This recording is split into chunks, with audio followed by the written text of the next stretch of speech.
Bismillahirrahmanirrahim. Assalamualaikum warahmatullahi wabarakatuh. Kita berjumpa kembali dalam pembahasan materi dalam rundown menuju OSN.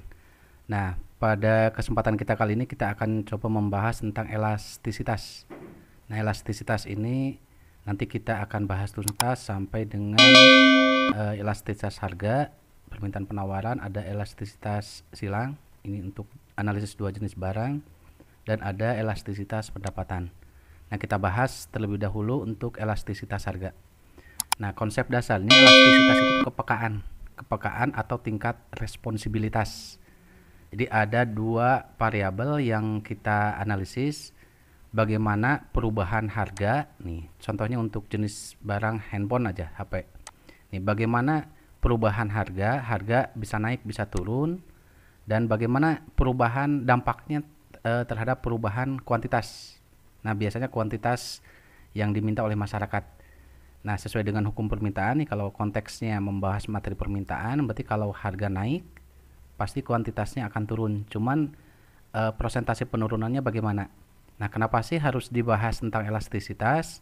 Ini berkaitan dengan kebijakan harga yang ada di pasaran. Terkadang produsen membuat kebijakan harga dinaikkan atau diturunkan. Tujuan utamanya adalah agar permintaan masyarakatnya, permintaan atau hasil penjualannya bisa dapat margin laba yang lebih besar. Kalau ada situasi yang tidak bisa dihindari, katakanlah harga dinaikkan, harus bisa menganalisis nanti dampak ke penjualannya atau permintaan masyarakatnya bagaimana. Sudah jelas kalau harga dinaikkan, jumlah permintaan masyarakatnya akan turun, cuman nanti harus bisa dilihat, dianalisis turunnya berapa, apakah masih dianggap menguntungkan atau tidak, margin labanya masih bagus atau tidak, nanti bisa dianalisis dengan elastisitas ini. Jadi untuk barang-barang tertentu, pada akhirnya nanti kesimpulan akhirnya kita bisa berhati-hati jika jenis barang yang kita perjualbelikan elastis, sangat peka, misalkan hati-hati ketika menaikkan harga, dampaknya akan sangat besar. Nah, kita coba analisis konsep dasarnya saja dulu. Perubahan itu simbolnya nih kayak segitiga kayak gini. Bagaimana perubahan harga itu dampaknya terhadap perubahan kuantitas nanti yang dibeli oleh masyarakat, atau yang kalau konteksnya penawaran berarti penawaran seperti itu. Nah, contohnya sekarang, jika harganya naik nih, handphone ini katakanlah harganya naik 10%. Kita naikkan, jadi ada situasi yang tidak bisa dihindari, katakanlah harganya harus dinaikkan 10%. Kalau tidak dinaikkan, kemungkinan labanya akan sedikit atau mungkin rugi kalau tidak dinaikkan. Jadi ada situasi yang mendesak, harganya harus naik. Sudah jelas kalau hukum permintaan, kalau harga dinaikkan, kuantitas yang dibeli oleh masyarakat akan turun. Katakanlah contohnya turunnya sampai 20%. Jadi harga berubah 10%, naik 10%, tapi dampaknya sampai kuantitas yang dibeli oleh masyarakat turun 20%. Nah, ini bisa dianalisis bahwa tingkat responsibilitasnya dua kali. Maksud dua kali di sini, ada perubahan harga 10%, dampaknya kuantitas yang dibeli oleh masyarakat sampai 20%. Nah, ini situasi ini berarti dua kali lipat. Nah, sekarang situasinya bagaimana kalau harga dinaikkan 1%, nih barang yang kita perjualbelikan, katakanlah harga dinaikkan 10%. Tapi kuantitas yang dibeli oleh masyarakat katakanlah turunnya tapi 5%. Oh ya nih, kalau harga naik seperti ini, analisisnya harga naik seperti ini, maka kuantitas yang dibeli oleh masyarakat pasti turun. Sesuai dengan hukum permintaan pasti turun. Cuman yang jadi kajian kita, yang analisis kita adalah berapa besarnya penurunannya ini. Nah, seperti ini. Nah, nanti kalau tingkat penurunannya masih dianggap wajar, masih dianggap ekonomis, margin labanya masih dianggap bisa diterima, maka bisa diambil keputusan, oh iya mendingan naikkan saja 10%, seperti itu. Nah, contoh kedua yang seperti ini, katakanlah harga naik 10%, kuantitas yang dibeli oleh masyarakatnya turun 5%. Berbeda dengan ini turunnya sampai 20%. Nah, ini artinya tingkat responsibilitas barang yang kita jual nih, yang dibeli oleh masyarakat, satu jenis barang ini yang kita analisis, ternyata tingkat responsibilitasnya setengah kali. Jadi tidak terlalu besar. Harga naik tapi dampaknya masih di bawah perubahan harganya 5%. Nah, dari dua kondisi ini bisa disimpulkan bahwa kalau sampai 2 kali lipat seperti ini, itu bisa dikatakan elastis. Tapi kalau masih di bawah persentase perubahan harganya ini setengah kali lipat, perubahannya ini disebutnya inelastis. Nah, inelastis ini menunjukkan tingkat kepekaan. Apakah barang kita elastis? Jadi hati-hati yang barang kalau kita mengelola perusahaan, jadi barangnya kategorinya kategori elastis, nanti setiap ada perubahan harga sedikit saja dampaknya akan sangat besar terhadap hasil penjualan kita atau yang akan dibeli oleh masyarakatnya. Itu kategorinya elastis. Jadi ini nanti akan ada kehati-hatian pihak perusahaan. Atau mungkin saja apakah harus diberikan diskon, katakanlah harga diturunkan. Nah, kalau harga turun kuantitasnya pasti naik. Nah, kalau naik nanti berapa kenaikannya? Kalau kenaikannya masih dianggap punya nilai ekonomis, margin labanya masih dikategorikan wajar atau mungkin sangat menguntungkan, lebih baik turunkan aja harganya. Ini kebijakan diskon. Terkadang di industri retailer, di swalayan kayak gitu suka ada diskon harga sekian. Ini harapannya kuantitas yang dibeli oleh masyarakatnya akan naik gitu. Margin labanya akan tambah besar. Nah, itu kategorinya elastis. Tapi kondisi yang kedua ini disebutnya tidak peka. Kalau yang di atas itu peka sekali, jadi hati-hati untuk barang yang kategori peka. Nah, kalau yang inelastis ini kategorinya tidak peka. Jadi ketika harga naik atau turun tidak begitu signifikan, bisa dianggap tidak signifikan hasil penjualan, dampaknya terhadap hasil penjualan. Seperti itu inelastis. Nanti kita akan bahas lebih lanjut elastis dan inelastis ini. Namun konsep dasarnya elastisitas seperti itu. Nah, nanti elastisitas ini nanti kita akan coba bahas. Yang pertama adalah elastisitas harga. Ini analisis untuk satu jenis barang. Kita menganalisis harga barang tertentu termasuk elastis atau inelastis, secara umum seperti itu. Nanti kita akan membahas bagaimana perubahan harga satu jenis barang terhadap perubahan kuantitas barang X, katakanlah, jadi satu jenis barang. Nah, yang kedua kita akan membahas tentang tingkat kepekaan barang yang lainnya. Bagaimana kalau ada perubahan satu barang, katakanlah barang X, dampaknya terhadap kuantitas barang Y. Nanti kita analisisnya akan menentukan apakah kedua jenis barang ini termasuk kategori substitusi, pengganti, atau komplementer. Itu nanti hasil akhirnya kita menentukan substitusi atau komplementer kalau elastisitas harga silang. Terus berikutnya elastisitas pendapatan. Kita juga bisa menganalisis jenis barang-barang jika dilihat dampaknya dari perubahan pendapatan. Ada jenis barang tertentu yang berkaitan dengan perubahan pendapatan masyarakat. Jadi nanti untuk barang-barang kategori mewah biasanya akan meningkat kalau gajinya atau penghasilannya naik. Tapi kalau penghasilannya turun, biasanya jenis barang-barang yang tidak mewah yang dibelinya, biasanya seperti itu. Itu analisis tentang elastisitas bisa sampai ke sana. Nah, ini ketiga jenis elastisitas ini nanti kita akan bahas lebih lanjut. Nah, yang pertama kita akan bahas dulu elastisitas harga untuk satu jenis barang. Berarti bisa permintaan, bisa juga penawaran. Nah, kenapa ini dibahas sekaligus? Karena perhitungannya sama. Nah, kalau elastisitas harga permintaan seperti biasa ini terpengaruh oleh hukum permintaan. Jika harga naik, maka kuantitas yang dibeli oleh masyarakat atau jumlah permintaannya akan turun. Sebaliknya, kalau harga turun, maka kuantitas yang dibeli oleh masyarakat akan naik. Ini patokannya seperti itu. Cuman yang jadi masalah nanti elastisitas itu berapa perubahan harganya, berapa perubahan kuantitasnya.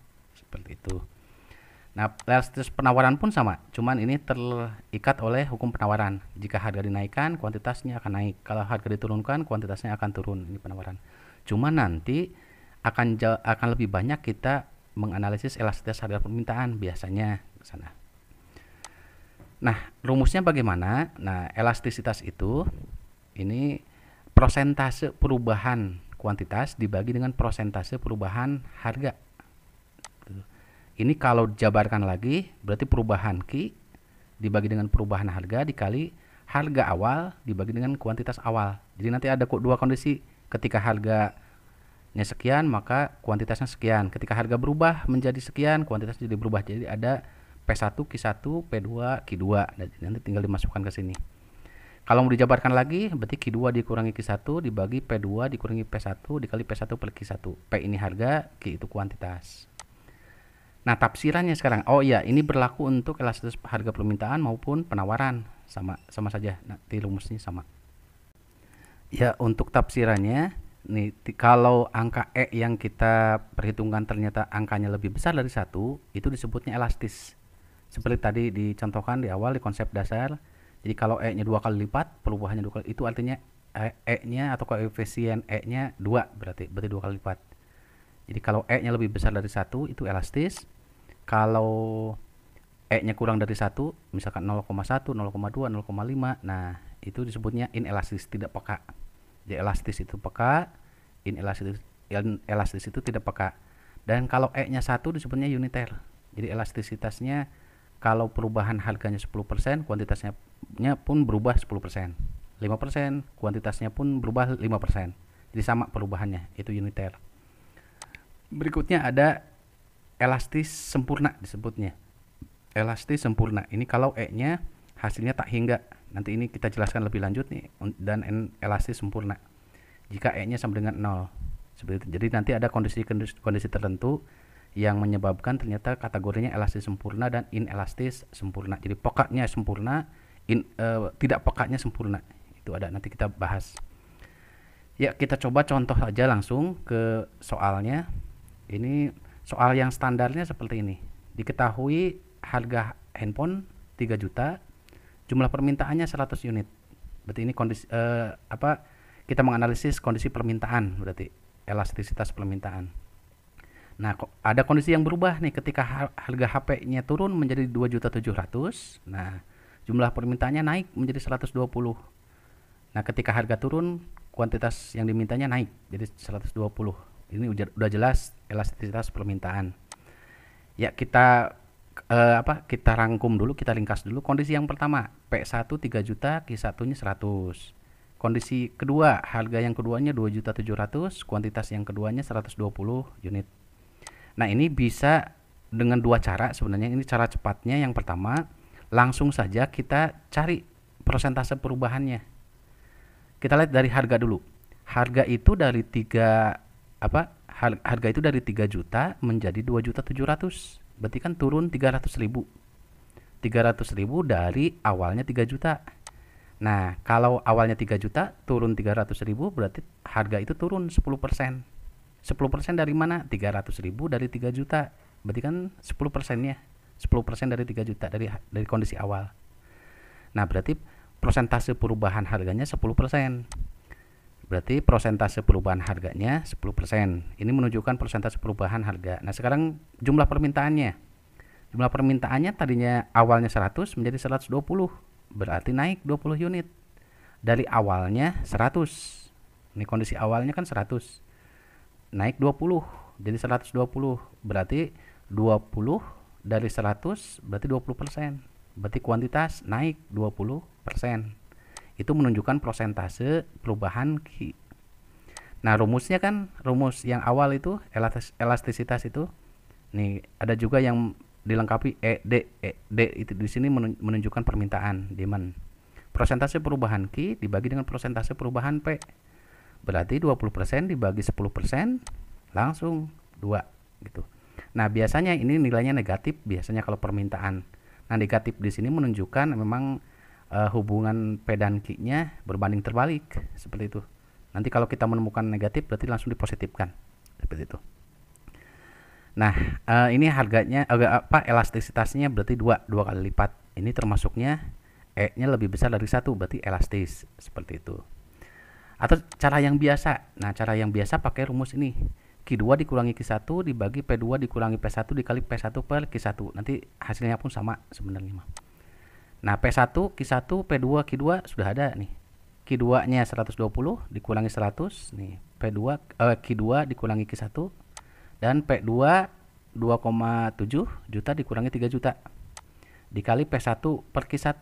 P1-nya 3 juta, Q1-nya 100 unit. Nah, sekarang 120 dikurangi 100 berarti 20. 2,7 juta dikurangi 3 juta berarti min 300.000.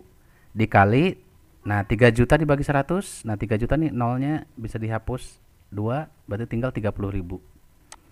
Berarti elastisitas permintaannya 600 dibagi min 300.000. Berarti nanti hasilnya E-nya sama dengan negatif 2. Nah, negatif ini kalau datanya permintaan bisa diabaikan. Kenapa negatif ini ada? Pasti kalau datanya permintaan pasti negatif sampai kapanpun. Jadi kalau negatif sampai kapanpun ya E-nya akan lebih kecil dari 1 semuanya. Padahal E ini adalah atribut saja, atribut permintaan. Jadi untuk permintaan, data permintaan, E ini kalau perhitungan elastisitas kalau ada yang nilainya negatif, abaikan saja. Berarti nanti dipositifkan menjadi 2. Nah, berarti E-nya sama dengan 2, berarti E-nya lebih besar dari 1. Berarti sama-sama elastis. Jadi cara 1 maupun cara 2 sama saja hasilnya elastis. Tapi disarankan pakai cara 1. Langsung kita cari persentase perubahannya saja. Itu akan jauh lebih cepat. Akan jauh lebih cepat ketika mencari koefisien elastisitasnya. Tapi kalau masih ragu tentang prosentasenya ya bisa dipakai dengan cara yang kedua, rumus ini. Nah, sekarang kita bahas sifat elastisitasnya. Tadi ada elastis, ada inelastis seperti itu. Dan bagaimana bentuk kurvanya, bentuk grafiknya. Terkadang di soal kalau di OSN, UTBK itu kadang ada soal yang seperti ini. Nah, kalau elastis L-nya lebih besar dari 1 itu artinya peka. Responsible. Peka terhadap perubahan harga. Nah, peka terhadap perubahan harga itu artinya persentase perubahan Q-nya lebih besar dibandingkan dengan persentase perubahan P. Nah, contoh barangnya apa sih? Nah, yang mendekati itu ya, yang elastis itu barang-barang mewah atau barang kebutuhan sekunder. Kalau kebutuhan itu kan kalau berdasarkan intensitasnya ada kebutuhan pokok, ada kebutuhan sekunder, ada tersier. Nah, yang sekunder dan tersier itu mewah. Nah, ini masuknya ke yang elastis. Jadi peka terhadap perubahan harga. Harga naik turun sedikit saja kuantitasnya yang dibeli oleh masyarakat akan banyak berubah. Bagaimana kalau dalam bentuk kurvanya? Nah, kurvanya ini garis permintaan masyarakatnya ini bentuknya landai. Jadi bentuknya landai seperti ini. Nanti biasanya suka dibandingkan dengan yang tidak elastis, yang inelastis. Kenapa landai? Karena perubahan harganya lebih sedikit. Kita lihat nih, ada titik A, ada titik B. Perubahan A ke B, tadinya 10, harganya turun sebesar 2, jadi 8. 10 menjadi 8. 2 dari 10, nih turun 2 dari 10 itu artinya 2 dari 10 itu 20%. 20%-nya turun 20%. Nah, ini perhitungan persentase berarti turun 2%, berarti 2 dari sebelumnya yang 10. Berikutnya Q-nya dampaknya, Q-nya naik 5 dari 10. 5 dari 10 itu berarti Q-nya naik, berubah 50% gitu. Jadi perhitungan persentase itu jangan dilihat dari angka-angka awal, lihat aja perubahannya bandingkan dengan kondisi sebelumnya, kondisi awalnya. Itu perhitungan persentase. Jadi kalau dibuat perhitungan elastisitasnya berarti persentase delta Q 50% dibagi 20%, berarti 2,5. Berarti E-nya elastis lebih besar dari 1 gitu. Jadi ini kurvanya landai. Sebab perubahan Q-nya lebih besar perubahannya. Jangan dilihat dari angka naiknya, angka-angka ininya, tapi perubahannya dibandingkan dengan kondisi awal. Persentase perubahannya lebih besar sehingga lebih landai. Beda lagi kalau inelastis. Kalau inelastis itu lebih kecil dari 1, itu dianggapnya kurang peka terhadap perubahan harga. Contohnya kebutuhan pokok. Kalau kebutuhan pokok ya harga berubah, naik turun, jumlah yang dibelinya relatif pasti berubah, cuman tidak begitu signifikan, tidak terlalu besar. Masih lebih besar perubahan persentase kuantitasnya gitu. Bentuk kurvanya ini kalau tadi landai, kalau ini curam. Kalau inelastis itu bentuk permintaannya curam. Sebab persentase perubahan Q-nya lebih kecil dibandingkan persentase perubahan P-nya. Kita lihat nih dari titik A ke titik B. Titik A ke titik B untuk harga turun 20 menjadi 15. Berarti turun 5 dari kondisi awal 20. 5 dari 20 itu artinya 25% turunnya. Sedangkan Q-nya naik, tapi naiknya tidak terlalu banyak, naiknya cuma 1 dari 10. Berarti 10%-nya naiknya. Berarti E-nya kalau dihitung nih persentase delta Q per persentase delta P, berarti 10 dibagi 25, 25%, berarti E-nya 0,4. Berarti E-nya kurang dari 1. Berarti inelastis. Seperti itu. Nah, sekarang kalau elastis uniter. Kalau elastis uniter, elastis ya cuman perubahan harganya sebanding. Jadi kalau harga naik 10%, kuantitas turun 10%. Harga turun 10% ya perubahannya sama. Nah, bentuk kurvanya ini tengah-tengah antara landai dengan curam. So, persentase perubahannya sama. Nah, persentase perubahannya kita lihat kondisi A ke B. Kondisi A itu harganya 200. Turun menjadi 180. Berarti turun 20. 20 dari kondisi awal 200 itu kan berarti 10%-nya. 20 dari 200 itu turun 10%. Kuantitasnya naik 10 menjadi 110. Naik 10 dari kondisi awal 100. Sama, berarti kuantitasnya pun naiknya 10%. Nah, berarti E-nya sama dengan 1. Berarti 10% dibagi 10%, berarti ini elastis uniter. Berubahnya sebanding. Berikutnya nih, elastis sempurna. Kalau elastis sempurna, elastis yang betul-betul elastis, perubahan harganya 0, perubahan harganya tidak berubah, namun terjadi perubahan jumlah barang. Nah, ini biasanya disesuaikan dengan kebutuhan masyarakat. Kadang memerlukan banyak, kadang memerlukan sedikit, tergantung aktivitasnya, aktivitas di masyarakat. Nah, contoh yang barang yang pasti tergolong elastis sempurna sebenarnya agak sulit. Namun kalau kondisi sesuai dengan aktivitas masyarakat, yang lebih dekat adalah BBM. Nih, bensin misalkan. Kalau aktivitas masyarakatnya banyak, biasanya BBM-nya akan banyak nih, walaupun harganya ya diam segitu-gitu aja. Tapi seandainya aktivitas masyarakatnya banyak di rumah, biasanya ya konsumsi BBM-nya sedikit, kuantitasnya berubah juga, tapi harganya ya segitu-gitu juga, tidak berubah gitu. Itu elastis sempurna. Kalau dalam bentuk grafik, nah fungsi permintaannya garis lurus seperti ini. Jadi P-nya 2000 saja. Sedangkan kuantitasnya bisa 100, katakanlah 100 menjadi 120 nih. Berarti naik 20 kuantitasnya. Padahal harganya 2000, tidak berubah. Persentase perubahan P-nya 0, tidak berubah. Q-nya naik dari naik 20 nih. Q-nya naik 20. Ini seharusnya 20 nih. 100 menjadi 120 menjadi 20. Berarti naik 20%. Jadi ini sekali lagi ini bukan 100 nih. Q-nya naik 20. Nah, ini disebutnya elastis sempurna. Jadi kalau persentase delta Q-nya 20% dibagi 0, angka dibagi 0, angka berapapun dibagi 0 ya tak hingga. Kalau di kalkulator dihitung error itu. Itu artinya tak hingga. Nah, bentuk kurvanya seperti ini. Berikutnya inelastis sempurna. Inelastis sempurna itu berarti E-nya sama dengan 0. Nah, sebaliknya tadi harga berubah, naik turun, namun tidak terjadi perubahan jumlah barang. Jumlah barang yang dibeli oleh masyarakat ya segitu-gitu aja, tidak berubah, walaupun harganya naik turun. Ini biasanya barang-barang yang harganya murah, seperti bumbu dapur, cenderung lebih dekat kebutuhan pokok sih. Atau obat-obatan. Obat-obatan kalau naik turun karena yang dibutuhkannya segitu-gitu aja ya yang dibelinya pun segitu. Itu tidak berubah. Nah, ini bentuk fungsi permintaannya tegak lurus kayak gini. Jadi yang berubahnya P naik turun, tapi ininya tidak berubah. Berarti tidak peka beneran, tidak peka sempurna. Harganya naik turun kayak gitu. P-nya berubah dari 1000 menjadi 1500, berarti naik 500 nih. Berarti naik 50%. 500 dari 1000 50%-nya berarti. Q-nya tidak berubah, Q-nya 0. Persentase delta Q 0 dibagi dengan angka berapapun nanti akan jadi E-nya 0. Berarti itu disebutnya inelastis sempurna. Nah, sekarang untuk terkadang soal untuk elastisitas di level OSN atau UTBK biasanya tidak melulu perhitungan elastisitas. Seperti yang tadi dicontohkan. Jadi bisa juga dalam bentuk tafsirannya. Katakanlah diketahui elastisitas permintaannya 2. Diketahui E-nya 2. Artinya nih tafsirannya bagaimana sih? Nah, tafsirannya. Nah, E sebesar 2 itu bisa diartikan. Nah, ini pernah muncul di soal KSN tahun 2020 atau 2019 pernah itu. Di tahun-tahun sebelumnya pernah.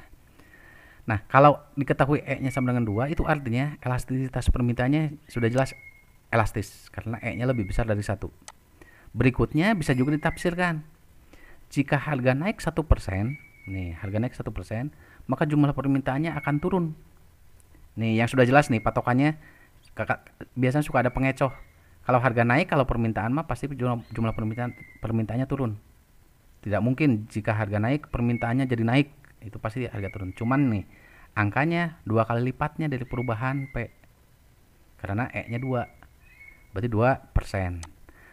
Jadi kalau dimasukkan ke rumus, E-nya berarti perubahan Q 2%, jumlah permintaannya turun 2% dibagi 1% perubahan P, berarti E-nya 2 artinya.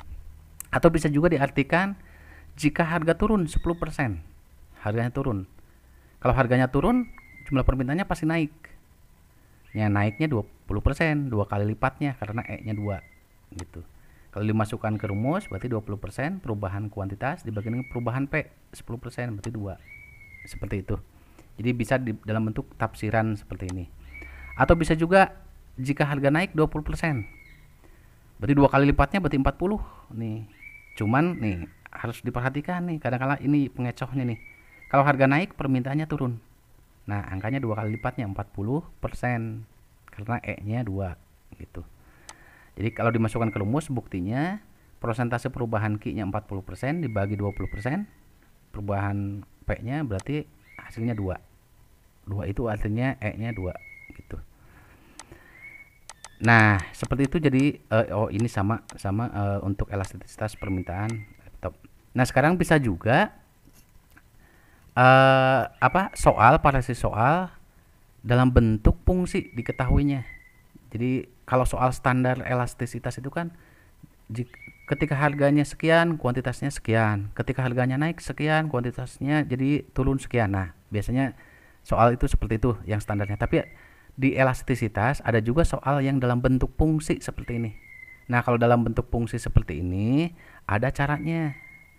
Masih tetap menggunakan perhitungan elastisitas, rumus elastisitas. Nanti ada fungsi derivatif namanya, turunannya. Itu. Ya, untuk langkah yang pertama, kalau harganya 200, langsung aja masukkan Q-nya berapa. Nih, kalau P-nya 200, tinggal dimasukkan. Q sama dengan 1000 min 2P nih. Kalau P-nya 200, berarti Q-nya, nah 1000 dikurangi 400 berarti Q-nya 600. Nah, berarti sudah diketahui kalau P-nya 200, berarti Q-nya 600. Nah, sekarang rumus yang dipakai adalah E sama dengan delta Q per delta P dikali P1 nih, P per Q. Nah, P1 Q1 nya kan sudah ada, P-nya 200, Q-nya 600. Ini sudah ada. Yang belum ada adalah perubahan Q dibagi perubahan P-nya. Nah, perubahan P dibagi perubahan Q dibagi perubahan P itu, delta Q per delta P itu menunjukkan fungsi derivatif. Itu sebenarnya di matematika. Jadi fungsi turunan pertama dari fungsi Q ini. Berarti ini adalah turunan pertama dari 1000 min 2P gitu. Nah, berarti turunan pertama itu, nah 1000-nya jadi hilang karena tidak ada variabel P-nya. Nah, yang 2P itu artinya ada pangkat 1 nih, P pangkat 1. Nah, pangkat 1 ini kalikan dengan min 2 berarti tinggal min 2. Nah, P-nya pangkat 0 berarti 0 hilang. Berarti turunan pertama dari fungsi permintaan ini adalah min 2. Nah, min 2 itu menunjukkan ini delta Q per delta P. Berarti tinggal dimasukkan aja ke rumus ini. Nah, delta Q per delta P-nya langsung aja masukkan min 2. Ini turunan dari fungsi Q. Nah, P1-nya 200, Q1-nya 600. Berarti min 400, min 2 kali 200 min 400 dibagi 600. Berarti min 0,67. Seperti tadi yang dijelaskan, negatifnya diabaikan. Berarti E-nya 0,67. Berarti E-nya lebih kecil dari 1. Berarti inelastis. Nah, kalau menemukan variasi soal tentang elastisitas yang diketahuinya fungsinya. Jadi bisa memanfaatkan rumus ini, delta Q per delta P ini menunjukkan turunan pertama dari fungsinya. Tapi hati-hati kalau fungsinya dalam bentuk P. PD sama dengan 1000 min 2Q misalkan. Awas, itu harus dirubah dalam bentuk Q dulu, atau nanti ada cara yang lain gitu. Jadi delta Q per delta P itu menunjukkan turunan pertama dari fungsi Q. Q sama dengan 1000 min 2P. Nah, seperti itu. Nanti di pendalaman materinya nanti kita bahas lagi contoh-contoh soalnya. Jadi bisa menggunakan fungsi turunan. Nah, demikian pembahasan tentang elastisitas harga untuk Yang awal nanti kita akan ada part yang kedua masih tentang elastisitas, cuman elastisitas harga silang dan elastisitas pendapatan. Ya, demikian untuk kali ini. Semoga bermanfaat. Assalamualaikum warahmatullahi wabarakatuh.